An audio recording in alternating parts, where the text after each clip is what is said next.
ঘনিয়ে এসেছে পর্তুগালের সাধারণ নির্বাচন, প্রচারণায় বাংলাদেশিরাও। অভিবাসী বান্ধব সরকার চান প্রবাসীরা। সৌদি পৌঁছেছেন ৪৭,৪২০ জন হজযাত্রী। অবৈধভাবে হজ করলে কঠোর ব্যবস্থার হুঁশিয়ারি সৌদি স্বরাষ্ট্র মন্ত্রণালয়ের। এবং সীমান্তে বেড়েছে ভারতের পুশিন চেষ্টা, সতর্ক বিজিবি। ব্রাহ্মণবাড়িয়ায় স্থানীয়দের বাধায় পিছু হটল বিএসএফ। স্বাগত জানাচ্ছি নিউজ 24 প্রবাসের সংবাদে। সঙ্গে আছি আমি নাফিসা হক। দেখছিলেন সংবাদ শিরোনাম, পুরো খবর। পর্তুগালের জাতীয় নির্বাচনের প্রচারণার বাকি আর মাত্র দুদিন। দলীয় পতাকা হাতে ব্যস্ত বিভিন্ন রাজনৈতিক দল। নানা প্রতিশ্রুতি তুলে ধরে বক্তব্য রাখছেন দলীয় প্রধানরাও। আর এমন অবস্থায় অভিবাসী বান্ধব দলের পক্ষেই প্রচারণায় নেমেছেন অনেক প্রবাসী। তবে নতুন সরকার নিয়েও শঙ্কায় রয়েছেন অনেকে। বিস্তারিত ডেস্ক রিপোর্টে। নির্বাচনের এক বছর ঘুরে আসতে না আসতে ফের তীব্র রাজনৈতিক সংকটে পর্তুগাল। অবৈধভাবে লেনদেন করে লাভবান হয়েছেন প্রধানমন্ত্রী লুইস মন্টেনগ্রো। এমন অভিযোগের ভিত্তিতে অনাস্থা জানিয়েছে দেশটির দুটি রাজনৈতিক দল, সেগা ও পিসিপি। শুধু ভ্রমণ ভিসা এসে বৈধ হওয়ার সুযোগ ইউরোপের আর কোথাও ছিল না। সঙ্গত কারণেই অভিবাসীদের মনে রয়েছে পিএইচডি থেকে সম্প্রতি মুক্ত হয়ে আনন্দ উচ্ছ্বাস। অন্যদিকে রয়েছে ভয় ও আতঙ্ক, যদি তারা আবারও ক্ষমতায় আসে তাহলে কঠিন হবে অভিবাসন নীতি। নির্বাচনে যদি পিএস এর মতো একটি সমাজতান্ত্রিক দল আসতে পারে, তাহলে আমার মনে হয় আমরা ইমিগ্রেন্টরা স্বস্তি ফিরে পাবো এবং পর্তুগালে সুন্দরভাবে বসবাস করতে পারবো। The National Healthcare Service worse.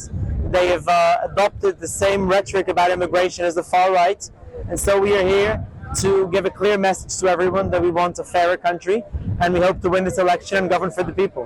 ভোটের সকল প্রস্তুতি সম্পন্ন করলেও গেল সপ্তাহে মোবাইল ভোটিং এর মাধ্যমে আগাম ভোট দিয়েছেন 3,33,000 ভোটার। এর মধ্যে নিবন্ধিত ভোটার রয়েছে প্রায় 1 লাখের কাছাকাছি। চাপা উত্তেজনা, উৎকণ্ঠা, উৎসুক নিয়ে মে মাসের 18 তারিখ নির্বাচনের দিকে তাকিয়ে আছে পর্তুগালের অভিবাসীরা। চন্দ্রা, নিউজ 24। 2025 সালের হজ পালনের উদ্দেশ্যে বাংলাদেশ থেকে সৌদি আরব পৌঁছেছেন 47,420 জন হজযাত্রী। 119টি ফ্লাইটের মধ্যে বিমান বাংলাদেশ এয়ারলাইন্সের 59টি, সৌদি এয়ারলাইন্সের 40টি এবং ফ্লাইনাস এয়ারলাইন্স 20টি ফ্লাইট পরিচালনা করেছে। চলতি বছর হজ করতে গিয়ে এখন পর্যন্ত 6 জনের মৃত্যু হয়েছে। এদিকে হজ ব্যবস্থাপনায় কঠোর অবস্থানে সৌদি সরকার। সৌদি স্বরাষ্ট্র মন্ত্রণালয় জানিয়েছে, এবছর অবৈধভাবে হজ পালনকারীদের বিরুদ্ধে কঠোর ব্যবস্থা নেওয়া হবে।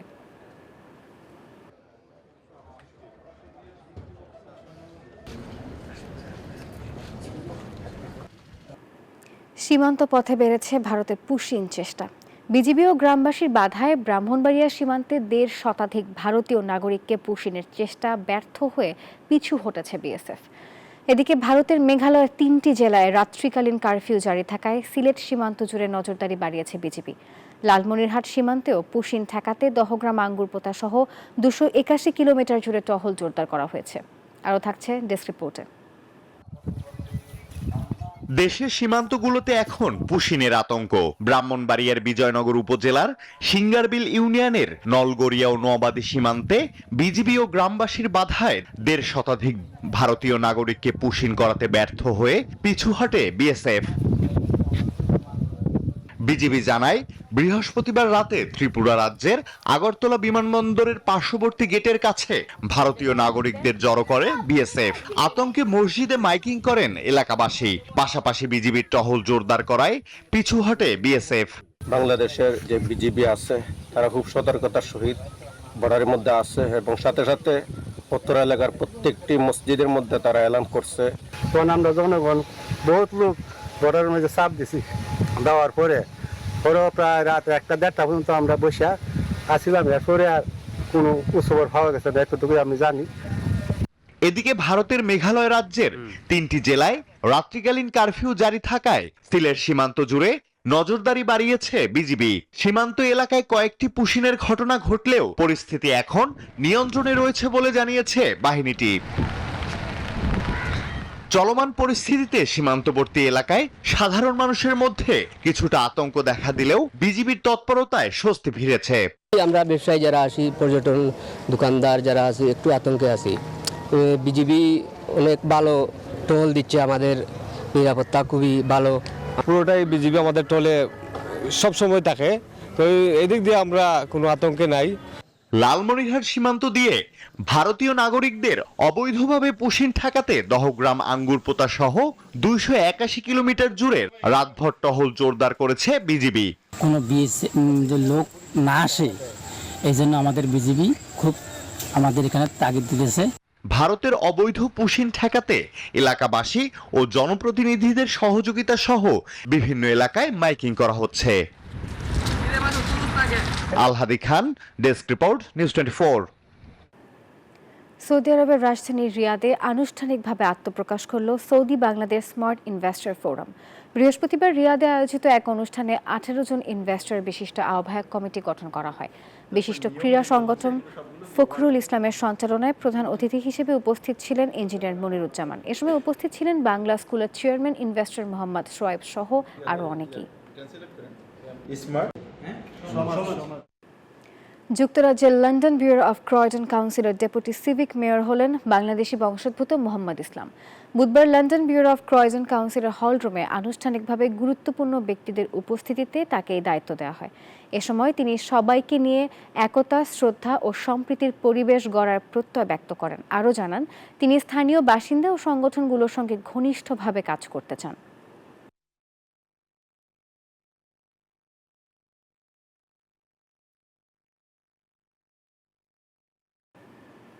স্পেনের রাজধানী মাদ্রিদে অনুষ্ঠিত হল বিক্রমপুর মুন্সিগঞ্জ সমিতির সাধারণ সভা। বৃহস্পতিবার শহরের রাজপুত রেস্টুরেন্টে এই সভা অনুষ্ঠিত হয়। সংগঠনের সভাপতি মিল্টন ভুইয়া কোচির সভাপতিত্বে নতুন সদস্যদের স্বাগত জানানো হয়। সংগঠনের কার্যক্রম নিয়ে আলোচনা করেন উপদেষ্টা রাসেল দেওয়ান, সুমন নূর এবং শাহ আলম। এছাড়াও উপস্থিত ছিলেন সিনিয়র সহ সভাপতি সহ আরও অনেকে। এ সময় প্রবাসে থেকেও বিক্রমপুর মুন্সিগঞ্জের ঐতিহ্য, একতা ও কল্যাণের সবাইকে আরও ঐক্যবদ্ধ হয়ে কাজ করতে হবে বলে জানান তারা।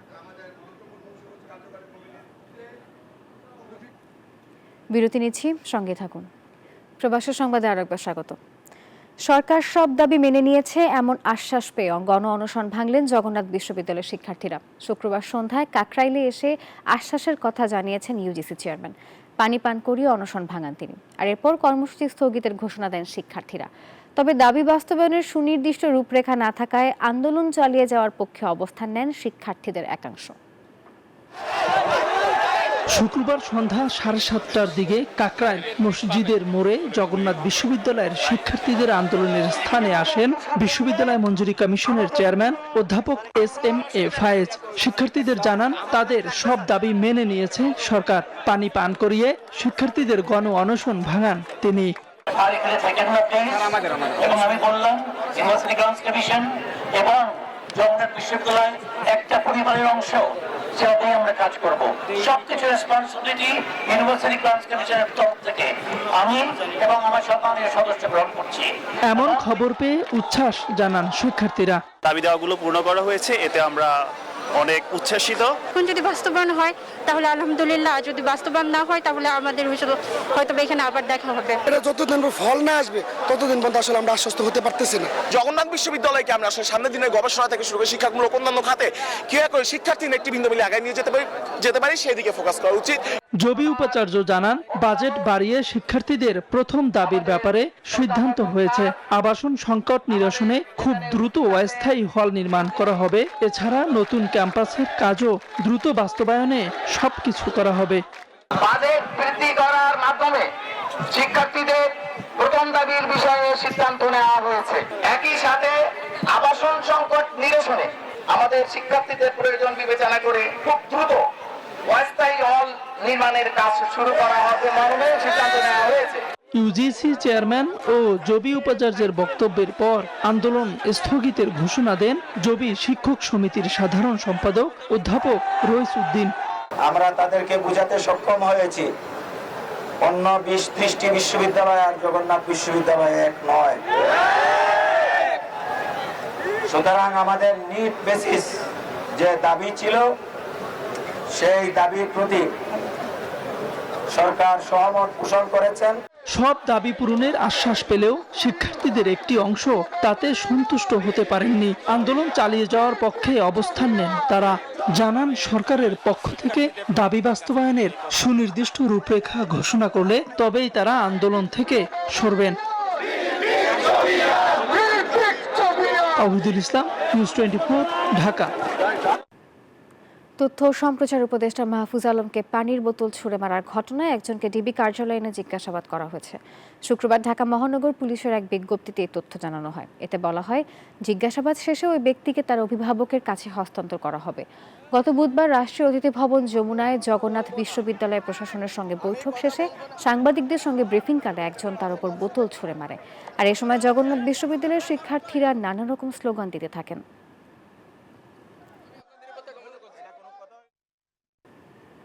ঢাবি ছাত্রদল নেতা শাহরিয়ার আলম শাম্মর খুনিদের গ্রেপ্তারে ৪৮ ঘন্টার আলটিমেটাম দিয়েছেন শিক্ষার্থীরা। শুক্রবার সকালে শাহবাগ থানায় অবস্থান নেন তারা, আর এক পর্যায়ে পুলিশ কর্মকর্তাদের সঙ্গে আলোচনা হয়। এরপর আলটিমেটাম দিয়ে থানা প্রাঙ্গণ ত্যাগ করেন শিক্ষার্থীরা। জানিয়েছেন, রবিবারের মধ্যে হত্যাকারীদের গ্রেপ্তার করা না হলে তারা কঠোর আন্দোলনে নামবেন। শুক্রবার সকালে ঢাকা বিশ্ববিদ্যালয়ের রাজু ভাস্কর্যের সামনে সমবেত হন শিক্ষার্থীরা। সেখান থেকে রওনা হন শাহবাগ থানা ঘেরাও কর্মসূচি নিয়ে। সহপাঠী শাহরিয়ার আলম শাম্মর প্রকৃত খুনিদের গ্রেপ্তারের দাবিতে স্লোগান মুখর হয়ে ওঠে শাহবাগ থানা প্রাঙ্গণ। শিক্ষার্থীরা বলেন, এভাবে সহপাঠীর নিহত হওয়ার ঘটনা কোনোভাবে মেনে নিতে পারছেন না তারা। আজকে আমরা শাহবাগ থানার সামনে দাঁড়া হয়েছি, আমাদেরকে আমাদের প্রশ্নের জবাব দিতে হবে প্রশাসনকে। কেন এত গড়িমসি? উদ্যানকে হচ্ছে মাদক মুক্ত করতে হবে আর ক্যাম্পাস কিছু রেস্ট্রিক্ট করতে হবে। নিরাপদ ক্যাম্পাস নিশ্চিতের বিষয়ে পদক্ষেপ নেয়, এই বিষয়টা আমরা চাই। আমরা চাচ্ছি যে আসলে প্রতিরোধে যারা খুনি তাদেরকে ধরা হোক। আসল যে স্টেপ করে হত্যা করেছে তাকে গ্রেফতার করতে হবে, না হলে আমরা আমাদের আন্দোলন চালিয়ে যাব। এক পর্যায়ে শিক্ষক ও শিক্ষার্থীদের প্রতিনিধি দলের সঙ্গে আলোচনায় বসেন পুলিশের রমনা জোনের কর্মকর্তারা। পরে জানানো হয়, আলোচনা ফলপ্রসূ হয়েছে। আমাদের যে প্রযুক্তিগত যে বিষয়টা আছে সেটাও আমরা কিন্তু কালেক্ট করছি, অ্যানালাইসিস করতেছি। আমরা আশাবাদী যে দ্রুত সময়ের মধ্যে এই আসামিটা আসল যারা এর সাথেও জড়িত যারা আছে তাদেরকে আমরা দ্রুত ধরে ফেলতে পারবো। আলোচনার পর খুনিদের গ্রেপ্তারের ৪৮ ঘন্টার আলটিমেটাম দিয়ে শাহবাগ থানা থেকে চলে যান শিক্ষার্থীরা। যাওয়ার আগে তারা জানান, বেঁধে দেয়া সময়ের মধ্যে খুনিদের গ্রেপ্তার না করা হলে রোববার আবারও থানা ঘেরাও কর্মসূচি পালন করা হবে। মঙ্গলবার দিবাগত রাতে সোহরাওয়ার্দী উদ্যানে ছুরিকাঘাতে নিহত হন ঢাবির ছাত্রদল নেতা শাহরিয়ার আলম শাম্ম। শাহরিয়ার শ্রমিক, নিউজ 24, ঢাকা। শেখ মুজিবের চোরতন্ত্র অনুসরণ করে স্বৈরাচার শেখ হাসিনা দেশ ধ্বংস করেছে বলে মন্তব্য করেছেন বিএনপির স্থায়ী কমিটির সদস্য সালাউদ্দিন আহমেদ। শুক্রবার বিকেলে খুলনায় শিক্ষা, স্বাস্থ্য ও মৌলিক অধিকার নিয়ে তারুণ্যের ভাবনা শীর্ষক সেমিনারে বক্তব্য রাখেন তিনি। আজ দুপুরে খুলনা সার্কিট হাউস মাঠে অনুষ্ঠিত হতে যাচ্ছে বিএনপির তারুণ্যের সমাবেশ। গণতন্ত্র পুনরুদ্ধারে দেশের তরুণদের কাজে লাগাতে আয়োজন করেছে দলটি। এতেও প্রধান অতিথি থাকবেন বিএনপির স্থায়ী কমিটির সদস্য সালাউদ্দিন আহমেদ। আওয়ামী লীগের ইতিহাস একদলীয় শাসন ব্যবস্থার প্রবর্তনের ইতিহাস, সাংবিধানিক এবং গণতান্ত্রিক শাসন বিলুপ্ত করার ইতিহাস। এই যে ক্রিটিক লিগেসি বা চোরতন্ত্রের কি বলবো,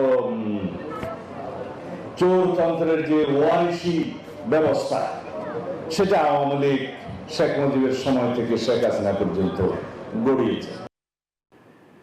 ডিকমিশনিং এর মাধ্যমে ফারাক্কা বাঁধ থেকে তৈরি হওয়া সমস্যার সমাধান করা সম্ভব মন্তব্য করেছেন বিএনপির স্থায়ী কমিটির সদস্য আব্দুল মঈন খান। এদিকে ঐক্যবদ্ধ হয়ে পানির ন্যায্য হিস্যা পেতে অন্তর্বর্তী সরকারকে জাতিসংঘের কাছে যাওয়ার আহ্বান জানিয়েছেন অন্যান্য রাজনৈতিক দলের নেতারা। ফারাক্কা লং মার্চ দিবসে আয়োজিত গণসমাবেশে তারা এসব কথা বলেন। মাওলানা ভাসানীর ফারাক্কা লং মার্চ দিবস উপলক্ষে কেন্দ্রীয় শহীদ মিনারে এই গণসমাবেশের আয়োজন করে আন্তর্জাতিক ফারাক্কা কমিটি। অংশগ্রহণ করেন পেশাজীবী ও রাজনৈতিক দলের নেতারা। পাঠ করা হয় ফারাক্কা বাঁধ নিয়ে ঘোষণাপত্র। জাতিসংঘের কাছে ভারতের বিরুদ্ধে অভিযোগ করে পানির ন্যায্য হিস্যা আদায়ের দাবি জানান বক্তারা। বলেন, ন্যায্য অধিকার না পেলে দেশের অস্তিত্ব হুমকির মুখে পড়বে। প্রতিবেশী হিসেবে তোমাদের প্রতি সম্মান ও ভালোবাসার আমাদের অন্তরে তুমি অগ্রসর হবা, দাদাগিরি করবা, তুমি আমার কণ্ঠরোধ করতে চাইবা, তুমি পারি আটকে রাখবা, সেটা বাংলার মানুষ মেনে নিবে না। 24-এর গণঅভ্যুত্থানের মধ্য দিয়ে আধিপত্যবাদের শক্তির মাথাটা আমরা সরাইছি, কিন্তু এখন পর্যন্ত সব বিদ্যমান। নিজেদের মধ্যে ঝগড়াঝাটি না করে একটা গণতান্ত্রিক সরকার আনি। এ সময় অন্তর্বর্তী সরকারের কর্মকাণ্ডে অভ্যুত্থানে অংশ নেওয়া দলগুলোর মাঝে অনৈক্যের সৃষ্টি হচ্ছে বলেও অভিযোগ করেন বক্তারা। আপনারা এমন কোনো আচরণ করবেন না যে জনগণের মধ্যে, আন্দোলনকারী শক্তিগুলোর মধ্যে, যাদের সমর্থনে আপনারা আজকে এই দায়িত্বে আছেন রাষ্ট্র পরিচালনা, তাদের মধ্যে অনৈক্য তৈরি হয়। সুতরাং জনগণকে ঐক্যবদ্ধ রাখতে হলে গণতান্ত্রিক রাজনৈতিক ব্যবস্থা লাগবে। চিটাগাং বন্দর আমাদের অর্থনীতির প্রধান লাইফলাইন, এর সাথে সার্বভৌমত্ব, জাতীয় নিরাপত্তার প্রশ্ন যুক্ত। অন্তর্বর্তী সরকার এইভাবে জনগণকে আড়ালে রেখে রাজনৈতিক দলগুলোর সঙ্গে আলাপ আলোচনা না করে, এটা আপনাদের কাজ না, কাজের চেয়ে অকাজে ওনাদের মনোযোগ বেশি। ফারাক্কা বাঁধ বাংলাদেশের জন্য মরণ ফাঁদ উল্লেখ করে দ্বিতীয় চুক্তির আগেই জাতিসংঘের দ্বারস্থ হওয়ার আহ্বান জানান বিএনপির স্থায়ী কমিটির সদস্য মঈন খান। এই বাঁধ থেকে উদ্ভূত যে সমস্যাগুলো সৃষ্টি হয়েছে, যার কারণে আমাদের বাংলাদেশের মানুষের এবং এমনকি ভারতের অনেক অংশের মানুষের জীবন পদ্ধতি ধ্বংস হয়ে গিয়েছে, এ থেকে যদি আমরা রক্ষা পেতে চাই, একটি মাত্র উপায় রয়েছে, আমাদের ফারাক্কা বাঁধকে ডিকমিশন করতে হবে। ফারাক্কা বাঁধের কারণে সুন্দরবন ক্ষতিগ্রস্ত হচ্ছে বলেও মন্তব্য করেন আলোচকরা। আমরা যখন ফারাক্কার বিরুদ্ধে কথা বলি, তখন আমরা বলি যে ফারাক্কাতে আমাদের পানি কম দেয়। ফজলে রাব্বি সৌরভ, নিউজ 24, ঢাকা। জুলাই বিপ্লবে এই দেশ থেকে স্বৈরাচারকে বিতাড়িত করা হয়েছে। আগামী দিনেও কোনো স্বৈরাচার ও তার সহযোগীরা কোনো সুযোগ নিয়ে প্রবেশের চেষ্টা করলে তাদেরকেও প্রতিহত করা হবে। শুক্রবার বিকেলে বৈষম্য বিরোধী ছাত্র আন্দোলন কুমিল্লা জেলা ও মহানগর শাখার আয়োজনে জুলাই সমাবেশে বক্তারা এসব কথা বলেন। জুলাই বিপ্লবে আহত এবং শহীদ পরিবারের সদস্যদের নিয়ে এই সমাবেশের আয়োজন করা হয়। বক্তব্য রাখেন এনসিপির পূর্বাঞ্চলের মুখপাত্র হাসনাত আব্দুল্লাহ, ফেস দ্য পিপলের সম্পাদক সাইফুর রহমান সাগর সহ বিভিন্ন রাজনৈতিক দলের নেতাকর্মীরা। কক্সবাজার আন্তর্জাতিক বিমানবন্দর থেকে ছেড়ে আসার সময় একটি চাকা খুলে পড়া বিমানটি শাহজালাল আন্তর্জাতিক বিমানবন্দরে নিরাপদে অবতরণ করেছে। বিমানটিতে শিশুসহ মোট ৭১ জন যাত্রী ছিলেন। যাত্রী ও ক্রুরা সবাই সুস্থ আছেন। এই ঘটনা তদন্তে কমিটি গঠন করেছে বিমান বাংলাদেশ এয়ারলাইন্স। শুক্রবার দুপুরে 1:20 কক্সবাজার বিমানবন্দর থেকে ঢাকার উদ্দেশ্যে উড্ডয়ন করে বিমান বাংলাদেশ এয়ারলাইন্সের BG436 ফ্লাইটটি। এই সময় বিমানের একটি চাকা খুলে পড়ে যায়। এর পরপরই পাইলট ঢাকার এয়ার ট্রাফিক কন্ট্রোলকে জরুরি অবতরণের কথা জানান। এই বার্তা পাওয়ার পরপরই শাহজালাল আন্তর্জাতিক বিমানবন্দরের জরুরি অবতরণের প্রস্তুতি নেওয়া হয়। পাশাপাশি অ্যাম্বুলেন্স ও ফায়ার সার্ভিসের গাড়িও প্রস্তুত রাখা হয়। দুপুর 2:22 শিশুসহ ৭১ যাত্রী নিয়ে নিরাপদে শাহজালাল বিমানবন্দরে অবতরণ করে বিমানটি। যাত্রীরা জানান, বিমানে থাকা অবস্থায় তারা চাকা খুলে যাওয়ার বিষয়টি জানতেন না। তবে ঢাকায় অবতরণের আগে জরুরি সতর্কতা জানলে আতঙ্কিত হয়ে পড়েন যাত্রীরা। জরুরি বলছে, কিন্তু জরুরিটা খুব স্লো বলছে, যাতে অন্য যাত্রীরা প্যানিক না হয়। আর আমি যেদিকের হুইলটা খুলছে, আমি ওই সাইডের উইন্ডোতে ছিলাম, আমি দেখতেছিলাম যে হুইল নাই, চাকা একটা নাই। ল্যান্ড করার সময় আমি টের পাইছি যে এত কেন সময় লাগতেছে, এত তো সময় লাগার কথা না। বাংলাদেশ বিমান কেন লস করছে, এদের এখানে দেখার কেউ নেই, ওখানে ইঞ্জিনিয়ার আছে না, সে বেতন দিচ্ছে না। যাত্রী ও ক্রু সবাই সুস্থ আছে জানিয়ে ঘটনার কারণ অনুসন্ধানে তদন্ত কমিটির কথা জানিয়েছে বিমান বাংলাদেশ এয়ারলাইন্স। যাত্রীরা সবাই নিরাপদে অবতরণ করছে, তারা লাগেজ নিয়ে তারা অলরেডি এয়ারপোর্টও লিভ করছে। এখানে আপনার 70 অ্যাডাল্ট এবং 1 ইনফ্যান্ট ছিল যাত্রী। আর আমাদের ইঞ্জিনিয়াররা এখন এই বিষয়টা ইনভেস্টিগেট করছে। পাইলটের দক্ষতায় নিরাপদে ফিরতে পারায় সৃষ্টিকর্তার প্রতি কৃতজ্ঞতা জানান যাত্রীরা। সামিয়া মাহতাব রোজা, নিউজ 24, ঢাকা। বিরতি নিচ্ছি, সঙ্গে থাকুন। প্রবাসী সংবাদে আরো একবার স্বাগত।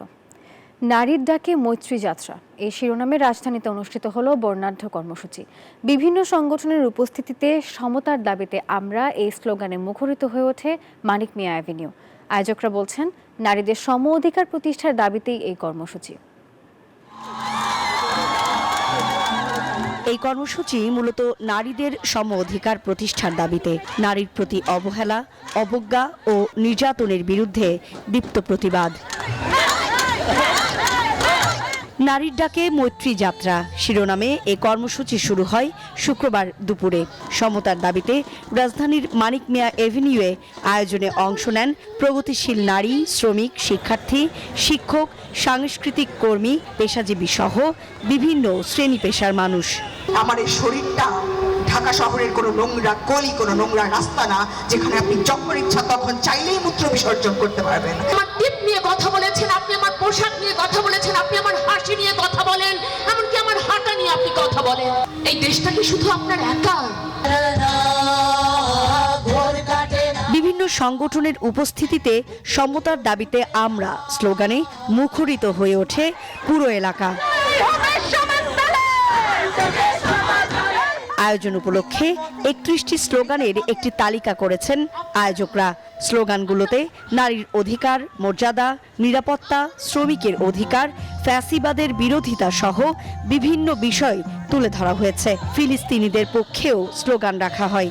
সমতার দাবিকে অবমূল্যায়ন করে, মর্যাদা ও ন্যায় বিচারের আকাঙ্ক্ষাকে অগ্রাহ্য করে গণতন্ত্রের স্বপ্নকে সংখ্যাগরিষ্ঠের কর্তৃত্ব ও নিয়ন্ত্রণের অস্ত্র বানানোর চেষ্টা চলছে।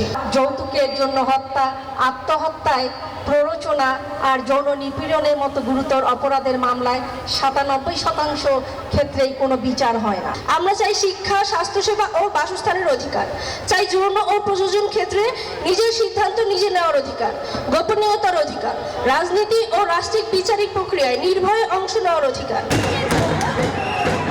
স্মারক বক্তৃতার পর সবার অংশগ্রহণে অনুষ্ঠিত হয় প্রতিবাদ মিছিল। সুকন্যা আমির, নিউজ 24, ঢাকা। জানাবো খেলার খবর। আইপিএলে খেলতে বিসিবির ছাড়পত্র পেলেন টাইগার পেসার মোস্তাফিজুর রহমান। আগামী 18 মে থেকে 24 মে পর্যন্ত দিল্লির হয়ে মাঠ মাতাবেন কাটার মাস্টার। আরব আমিরাতের সাথে 2 ম্যাচ সিরিজের প্রথম টি20 খেলবেন জাতীয় দলের হয়ে। এর আগে ভারত পাকিস্তান সংঘাতের কারণে স্থগিত হয়ে যায় আইপিএলের শুরুতে 2 কোটি রুপি ভিত্তিমূল্য থাকলেও কোনো দলে জায়গা হয়নি মোস্তাফিজের। পরে এবারের আসরের মাঝপথে রেকর্ড 6 কোটিতে মোস্তাফিজকে দলে ভেড়ায় দিল্লি ক্যাপিটালস।